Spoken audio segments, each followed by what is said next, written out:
पिछले कुछ दिनों एक फंड हाउस से जुड़ी कुछ गलत गतिविधियां खबर में आई और सोशल मीडिया से लेकर तमाम तरह की मीडिया पर काफ़ी हंगामा हुआ। आप लोगों में से कई लोगों ने मुझे पूछा कि आप तो बड़ा प्रमोट करती हैं म्यूचुअल फंड, अब क्यों कुछ नहीं कह रही। कुछ लोगों ने पूछा कि क्या हमें म्यूचुअल फंड पर भरोसा करना चाहिए।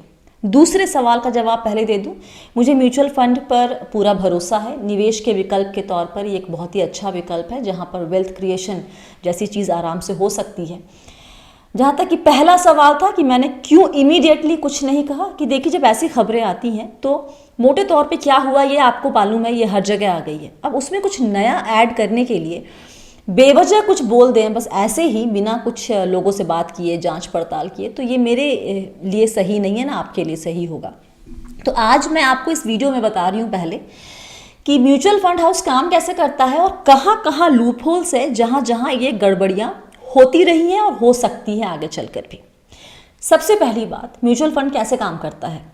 देखिए हमको और आपको पता है कि हम अपना पैसा एक स्कीम में डालते हैं, वहाँ पे एक स्कीम का फंड मैनेजर होता है, वो उस पैसे से सिक्योरिटी खरीदता है। ये बहुत ही सिंपल है, ये हम सब जान रहे हैं। दूसरी बात कि फंड मैनेजर कैसे तय करता है कि उसे कौन सा स्टॉक लेना है। देखिए यहाँ पर फंड मैनेजर अकेले काम नहीं करता है। आमतौर पर फंड हाउस अपने सिक्योरिटी का एक छोटा सा यूनिवर्स बनाते हैं। अब यहाँ समझने के लिए हम इक्विटी कैटेगरी लेके चलते हैं। 5000 से ज़्यादा लिस्टेड कंपनियां हैं, तो क्या फंड मैनेजर किसी भी स्टॉक में अपने मर्जी से निवेश कर सकता है? जवाब है नहीं। एक फंड हाउस में, एएमसी में रिसर्च एनालिस्ट होता है, फंड मैनेजर होता है, हेड ऑफ इक्विटी होता है, चीफ इन्वेस्टमेंट ऑफिसर होता है। ये सब मिलके अलग अलग स्टेज पे मिलकर तय करते हैं कि इस 5000 में से कितने स्टॉक को हम अपने यूनिवर्स में रखेंगे, और उसके बाद जो जितने फंड मैनेजर्स होते हैं उसी यूनिवर्स में से स्टॉक पिक करते हैं अपने अपने रिस्पेक्टिव स्कीम्स के लिए। जब किसी फंड मैनेजर को कोई उस यूनिवर्स के बाहर का स्टॉक लेना होता है तो उसे 2-3 लोगों को इससे बात करनी होती है, परमिशन लेनी होती है, चेक करवाना होता है, उसके बाद ही वो उस स्टॉक को अपने स्कीम में शामिल कर सकता है। तो यहाँ पर ये पूरा सिस्टम इस तरीके से काम करता है। तो इकलौता इंसान अपने ही दम पर ये कॉल नहीं ले सकता। अब तीसरी बात, जब ये यूनिवर्स बन जाता है तो अब इसके बाद होती है बारी खरीद और बिक्री की। यहाँ पर 2 लोग और शामिल होते हैं, एक होता है ब्रोकर, एक होता है डीलर। डीलर क्या होता है आपको बताती हूँ। देखिए एएमसी के पास ब्रोकिंग लाइसेंस नहीं होता है, वो सौदे नहीं मार सकते, राइट। तो किसी एक इंसान को ये काम दिया जाता है कि भाई तुम, जैसे फंड मैनेजर होगा वो डीलर को बोलेगा कि सुनो हमें ये स्टॉक खरीदना है, तुम इसके लिए ऑर्डर दे दो।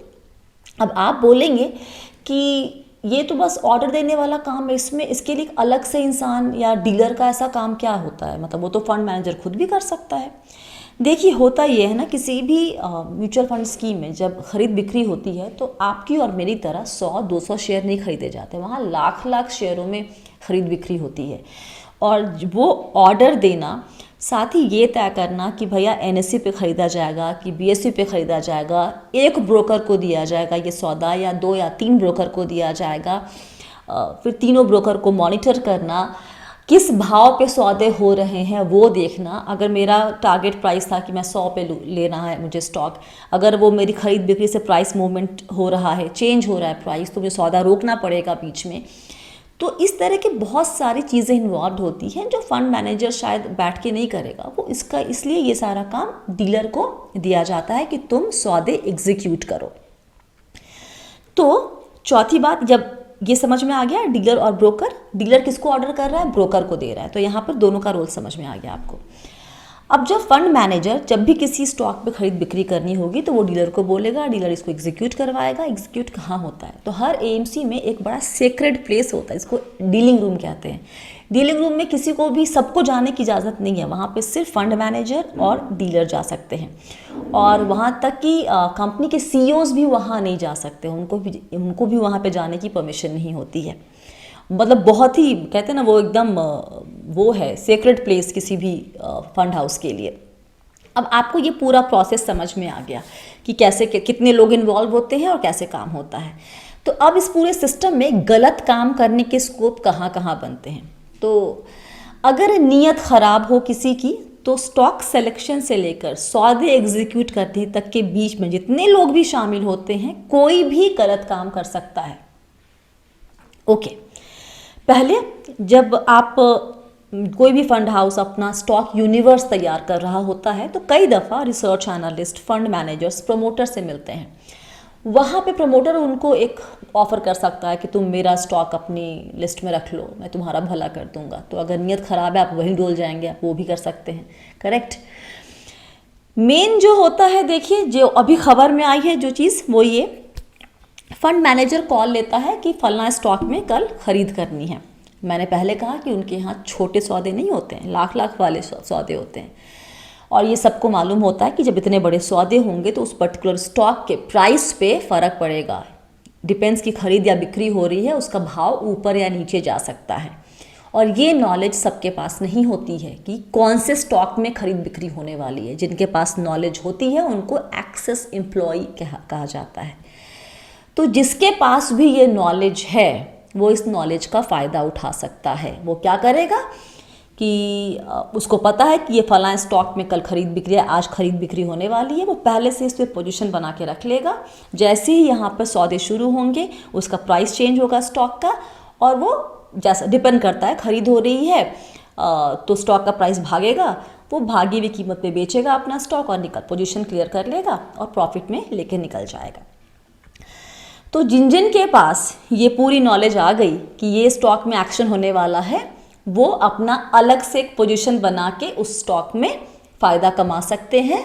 और इसी को कहते हैं फ्रंट रनिंग, जो ये वर्ड आपने बीते कुछ दिनों में कई दफ़ा सुना होगा। एक और तरीका है गलत करने का। यहाँ फंड मैनेजर को स्टॉक लेना है, डीलर कहता है सौदा एग्जीक्यूट करो, डीलर जाके बोलता है कि ये 100 रुपये का स्टॉक है, लेकिन ब्रोकर को बोलता है 105 रुपये का डलवाता है वहाँ पे भाव, वहाँ जाके स्टॉक के भाव बढ़ा दिए। फ़ायदा किसका हो रहा है? उसने, जिसने पोजीशन बना के रखी हुई है ऑलरेडी पहले से उस स्टॉक में, या फिर यहाँ पर शायद वो प्रमोटर भी शामिल हो जिसने अपने स्टॉक को भगवाने के लिए कोई डील कर रखी हो, साठ गांठ बना के रखी हो। तो मल्टीपल लेवल्स है जहाँ पर लोग इस नॉलेज का कि किस स्टॉक में एक्शन होने वाला है उसका फ़ायदा उठाया जा सकता है। सवाल ये उठता है कि इसका हम निवेशकों पे क्या असर पड़ता है। देखिए, जब सौदे होते हैं ना किसी भी स्कीम में किसी स्टॉक के लिए, तो सौदे किसके पैसे से हो रहे हैं? मेरे और आपके पैसे से हो रहे हैं।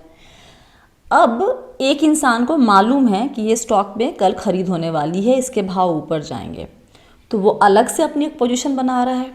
हो सकता है उसने बड़ी पोजीशन बना ली हो वहाँ पे, मतलब अच्छा खासा क्वांटिटी नंबर्स में स्टॉक शेयर लिया हो, उसके लेने से ऑलरेडी प्राइस ऊपर चली गई है। करेक्ट। तो यहाँ पर जब फंड हाउस सौदा एग्जीक्यूट करवा रहा है तो उसको मार्केट ड्रिवन प्राइस नहीं मिलेगा, वो ऑलरेडी मैनिपुलेटेड प्राइस उसको मिल रही है, क्योंकि किसी और ने पोजीशन बना के ऑलरेडी वहाँ का प्राइस खींच लिया है। तो इसका इम्पैक्ट इस पे आएगा, हमारी एनएवी पर आएगा। जब एनएवी कैलकुलेट करेंगे तो आपने कितने भाव पे लिया है वो सब आएगा, फैक्टर इन होगा और एनएवी में रिफ्लेक्ट करेगा। इसके अलावा जब आप 100 का स्टॉक 105 में खरीदते हैं तो भी आप स्टॉक प्राइस भगा रहे हैं, उसको भी आपको एनएवी में रिफ्लेक्ट होता है। तो इस तरह की सब चीज़ों का असर आपके फंड के एनएवी पे दिखता है, मतलब हमारे और आपकी जिस स्कीम में निवेश हुई है वहाँ की एनएवी पे दिखता है, और वो इम्पैक्ट हमारे ऊपर उतना सा पड़ता है।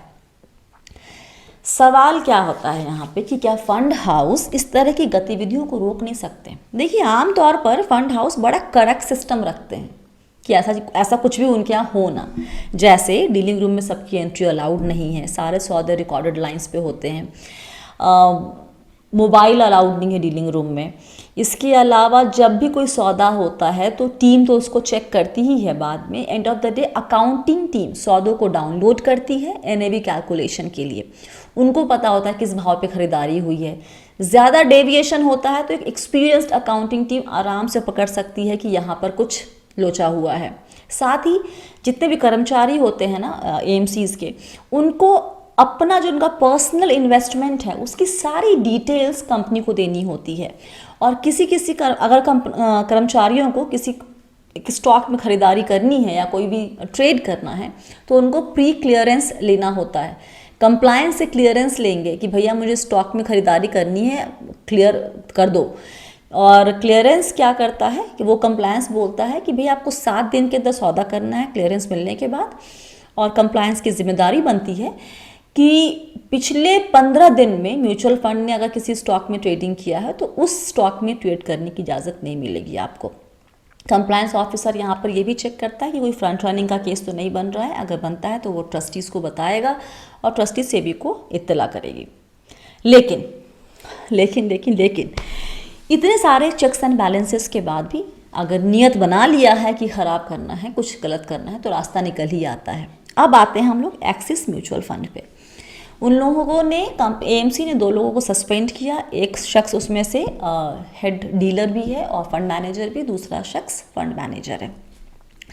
कंपनी 2 एक्सटर्नल ऑडिटर्स के थ्रू जांच करवा रही है। सेबी भी उस रिपोर्ट का इंतज़ार करेगी, उस जांच की रिपोर्ट का। माय क्वेश्चन, जब इतने सारे checks and balances fund house लगाता है, इतनी सारी टीम है सौदों को चेक करने के लिए, तो क्या सिर्फ एक डीलर कम फंड मैनेजर अकेले ये काम कर सकता है? I have my doubts. AMC भले ही बहुत ही आसानी से 2 लोग को सस्पेंड करके बोले कि ये 2 इन्वॉल्व थे, लेकिन आप खुद सोचें कि अगर ये एक बार हो तो समझ में आता है, ये कितनी बार हुआ है, क्या हुआ है, वो जांच रिपोर्ट जब आएगी तभी समझ में आएगा। लेकिन ये अकेले एक इंसान का काम नहीं है। जहाँ पर फंड मैनेजर और डीलर 2 अलग अलग होते हैं, वहाँ डीलर अपने आप सौदे एग्जीक्यूट नहीं कर सकता, उसको फंड मैनेजर का इंस्ट्रक्शन आता है, तब वो सौदे एग्जीक्यूट करता है। तो यहाँ पे जिनको सस्पेंड किया गया है वो फंड मैनेजर और डीलर दोनों ही हैं। तो क्या एएमसी को दोनों एक ही रोल, 2 रोल एक इंसान को देना क्या सही तरीका है? क्योंकि आप बीच में से एक चेक निकाल दे रहे हैं, एक फिल्टर निकाल दे रहे हैं, तो उसके लिए शायद काम करना ज़्यादा आसान हो जाता है। तो एंड ऑफ द डे क्या मुझे एक्सिस फंड हाउस पे भरोसा है? देखिए, इस सवाल का जवाब मेरे पास नहीं है, लेकिन मुझे ये पता है कि मेरा निवेश है एक्सिस के एक स्कीम में और मैं आगे चलकर और उस निवेश को बढ़ाऊंगी क्या? मोस्ट प्रोबेबली यस, मैं बढ़ाऊंगी। मुझे एक्चुअली एक्सिस म्यूचुअल फंड से ज़्यादा भरोसा सिस्टम पर है। सिस्टम पे इसलिए कि जब भी ऐसी कोई केस होती है फ्रंट रनिंग की या इस तरह के घपले की, सेबी उसको पकड़ता है और उस इंसान से वो पूरे पैसे वसूलता है जो उसने गलत काम करके कमाए हैं, और उस पूरे पैसे को वापस स्कीम में डाल देता है। फ्रैंकलिन टेम्पल्टन केस में हालांकि गलत हुआ या नहीं पता नहीं चला, लेकिन वहाँ पर भी निवेशकों के पैसे डूबे नहीं हैं, वहाँ पर पैसे उनको वापस दिए जा रहे हैं। तो ये सिस्टम इन प्लेस है कि मेरे पैसे डूब नहीं रहे हैं, मेरा पैसा लेकर कोई नहीं भाग रहा है, पकड़ में आएगा तो ज़रूर वो पैसे वापस स्कीम में आ जाएंगे। और इस बात को ख्याल रखिए कि जब भी आप म्यूचुअल फंड या कहीं भी निवेश करते हैं तो ये रिस्क हमेशा रहेगा कि कोई एक इंसान, 2 इंसान, 10 इंसान है जो गलत करने की कोशिश करेगा, कुछ हद तक गलत करने में सफल भी हो जाएगा। वो रिस्क हमेशा रहेगा। लेकिन फॉर्चुनेटली हमारा सिस्टम इतना सही है, पुख्ता है कि मुझे इस बात का यकीन है कि म्यूचुअल फंड में लगे पैसे मेरे डूबेंगे नहीं। अभी तक मेरा विश्वास है, आगे का कह नहीं सकते। तो ये है पूरा ये प्रोसेस, कहाँ कहाँ स्कोप है और उसका टेक अवे। आपका क्या कहना है इस पूरे मसले पर? आपकी क्या राय है एक्सिस म्यूचुअल फंड की इस घटना पर? आप नीचे कमेंट करके बताइए और वीडियो कैसा लगा ये भी बताइए, फीडबैक दीजिए। फॉलो करना चाहते हैं इंस्टाग्राम पे तो डिस्क्रिप्शन बॉक्स में आपको उसका लिंक मिल जाएगा। याद रखिए, आप हैं मेरे यानी स्वाति के साथ और हम सब हैं बहुत ही सावधानी और समझदारी के साथ अमीर बनने के सफ़र पर। आप सभी को बहुत सारा प्यार और दुलार। Stay blessed, healthy and be wealthy.